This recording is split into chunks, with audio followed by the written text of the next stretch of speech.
Espace TV. Espace TV, le 10 minutes.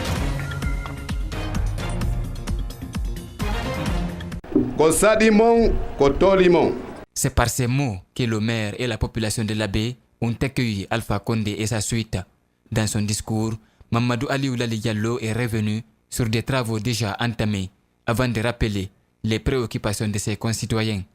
Au Fouta, c'est le bitumage de 40,6 km de voiries urbaines qui a été lancé, un acte salué par les citoyens à la base.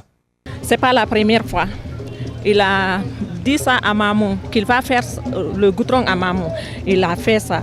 J'espère à Dalaba aussi, il va faire. C'est pas pour les bitumes seulement qu'il a promis. Il a promis aussi une école, lycée moderne à Dalaba ici. Donc je crois bien un terrain de foot, de basket. Donc nous souhaitons que ces promesses-là soient réalisées dans notre préfecture ici. Ces travaux seront réalisés par l'entreprise Guico Press pour un délai de près de 2 ans. Le ministère des Travaux publics, accompagné du chef de l'État, vient de boucler une tournée de 2 semaines à l'intérieur du pays.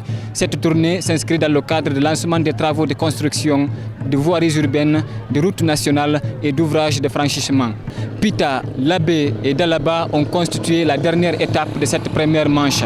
Partout, les populations locales ont réservé un accueil chaleureux au chef de l'État qui, dans ses différents discours, a promis d'œuvrer pour l'émancipation et l'autonomisation des femmes. Alpha Condé s'est également adressé à la jeunesse à qui il a demandé de s'approprier des nouvelles technologies de l'information et de la communication. À Pita, dans un pan de ses discours, le chef de l'État a encouragé les élèves à assimiler leurs cours d'anglais.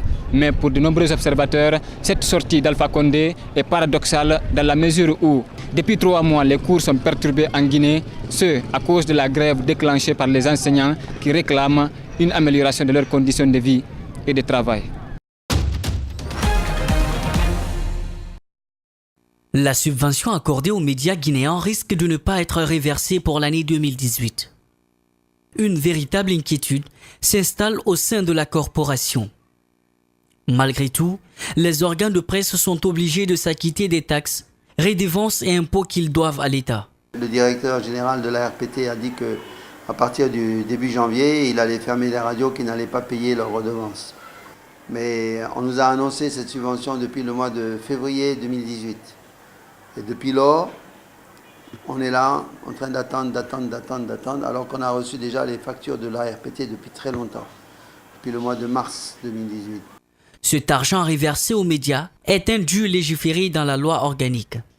D'après ce patron de médias, cette mesure réduit considérablement la marge de manœuvre de la presse guinéenne.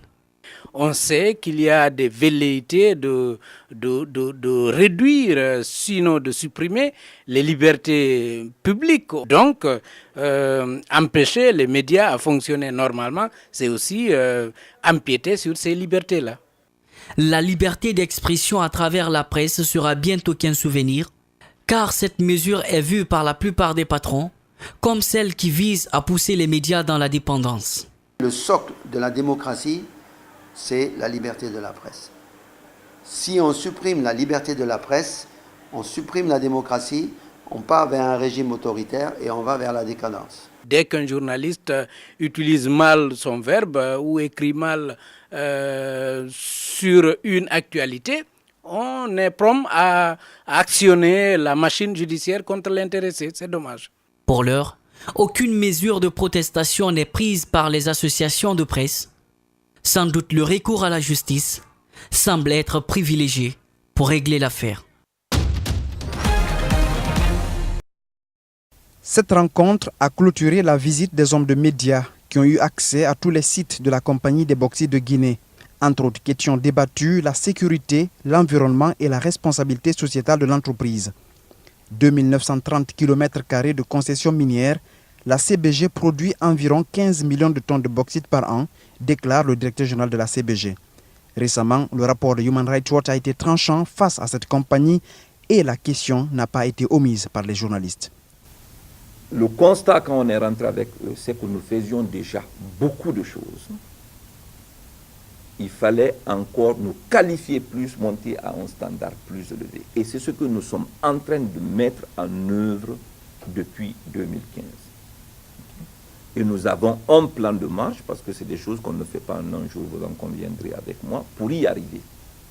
Une autre question sensible, c'est bien la cause du déraillement répétitif du train minéralier de la CBG dans une situation où la mutualisation du chemin de fer est en cours, une question à laquelle tente de répondre le directeur général de la CBG.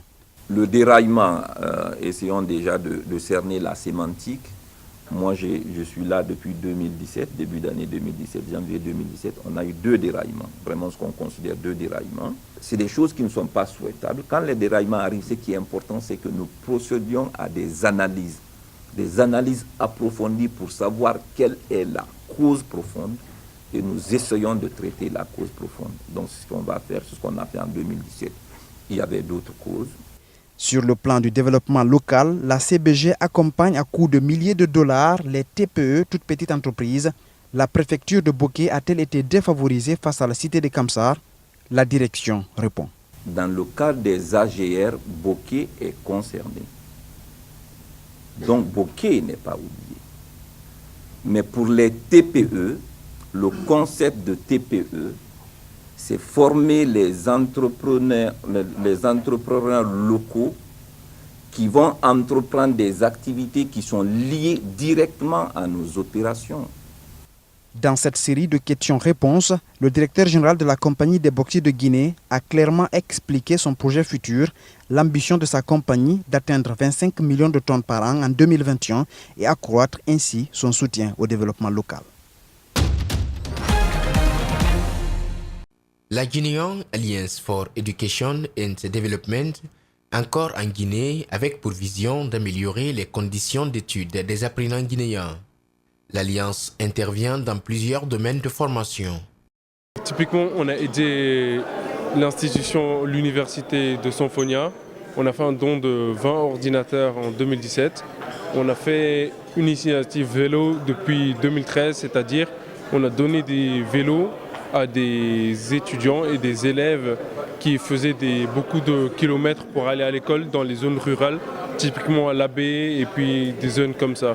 Créée en 2012, la GAIED vient en aide aux étudiants guinéens en leur offrant des outils de travail, une manière d'apporter sa contribution à l'édification du système éducatif guinéen. Tout cela concourt à former le jeune Guinéen. Et pour cela, la formation n'a pas de prix, parce que c'est le capital humain qui fait le développement d'un pays. Et nous encourageons aussi les autres jeunes, partout où ils sont, que ce soit en Guinée ou à l'étranger, de prendre les mêmes initiatives pour apporter leur pierre à la construction de notre pays. En 2012, la Guinean Alliance for Education and Development a offert des outils de travail aux nombreuses universités guinéennes et beaucoup d'étudiants ont bénéficié des bourses d'études. Nos boursiers qui sont là en Guinée aident aussi les autres élèves en les encadrant, en les révisant aussi. On leur donne des livres pour ça. Donc on fait beaucoup d'initiatives qui est là pour appuyer la jeunesse guinéenne, pour appuyer les étudiants, pour appuyer les élèves. L'opportunité n'est pas offerte seulement à ceux de la Guinée. L'ONG vise les étudiants guinéens de l'étranger.